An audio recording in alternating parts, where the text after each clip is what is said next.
And I thought while I was here, I would share with you guys the different kinds of brushes. And I know it can be a little bit overwhelming when you're looking through them and you're not sure which ones to pick. So if you look up at the top, they made it pretty easy. All you have to do is, okay, what kind of paint are you looking for?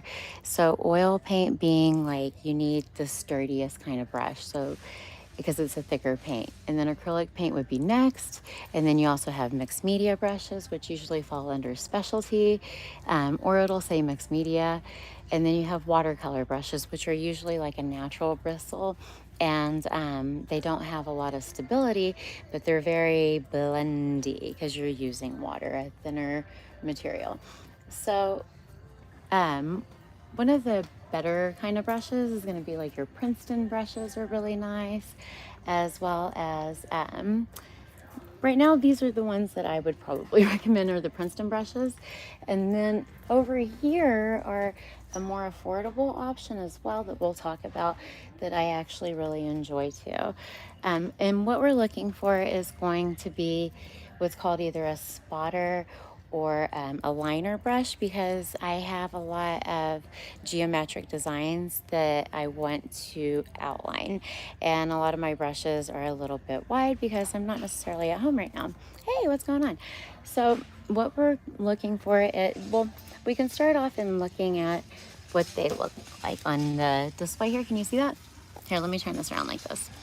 How's that? Okay.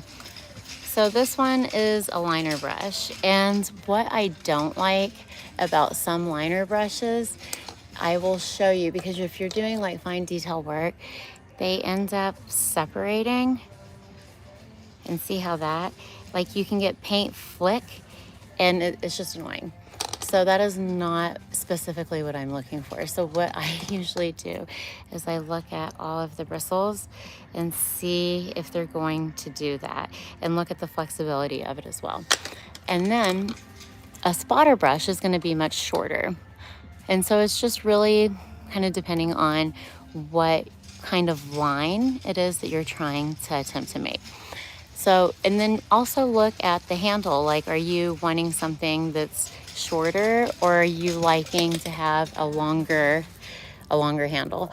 For me personally, I actually do like these brushes because they do have a long handle if you're working on something that is going to be like large. That is a good kind of judge as well. Most professional brushes have long handles.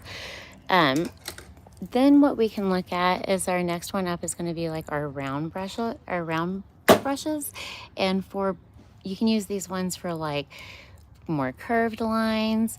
They are going to be more like your typical kind of separation. So like let's take a look. Let me see if I can find one right here, like this one right here.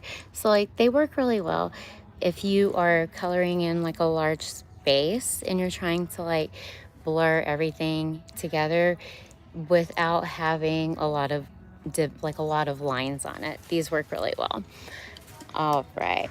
And then we also have, this is one of my personal favorites, is a mop brush.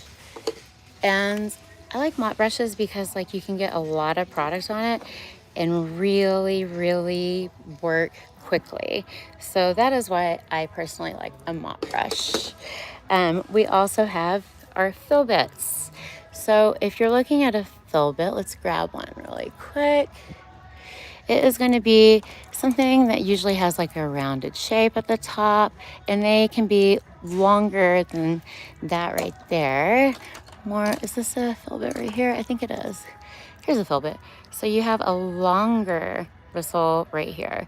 And these are super useful, like if you're creating like shading and you have a circle, let's say, and you want to have a lot of product on one side, because see, you have almost like a shovel, and then you have the shape of the bristle. That's really what you're using to work with. So like if you're thank you for the likes, if you put that brush down, see the shape of the bristle? If I turn my brush just like that, I can create a full circle. Cool, right?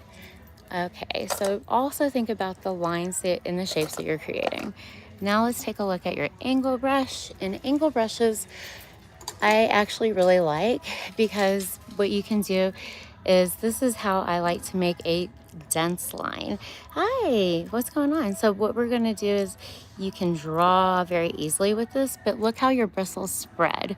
Okay, so do you see how like I have a line, but it's fatter at the bottom, so it goes fat to line. So if you wanted to make like a teardrop shape, fat to line, fat to line.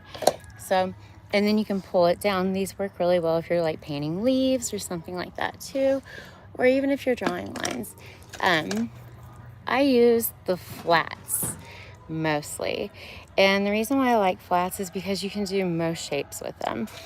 And this is a really great flat brush because it is super flexible and it is not a natural bristle. This one is going to be a synthetic bristle.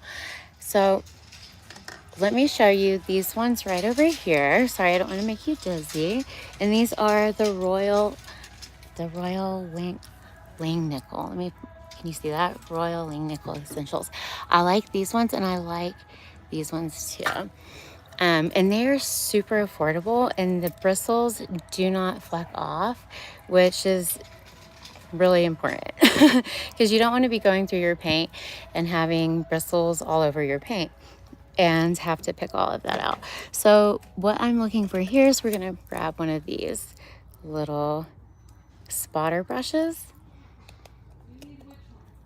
Here we go. And see, that's going to give me a really nice fine line. And I like the weight of this brush, as well as it's a comfortable length for the size of canvas that I'm going to be working on right now. All right, I hope that gave you like a little bit better of an idea, and you don't feel so overwhelmed when you go into the brush section, because those are going to be like a lot of the basic brushes that you're going to start off with when you start painting. I hope you like this video. Please like and subscribe.